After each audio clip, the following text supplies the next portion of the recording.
In front of me is another Magic 7 Lite, and today I would like to show you how you can change font style. Begin by launching settings and scrolling to click on home screen and style. Then you need to hit fonts here.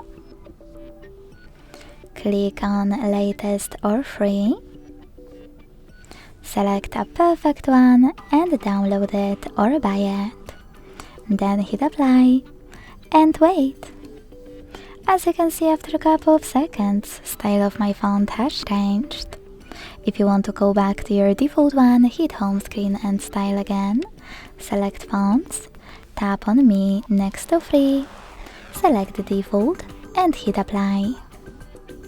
Thanks so much for watching. If you enjoyed this video, don't forget to leave a like, comment and subscribe.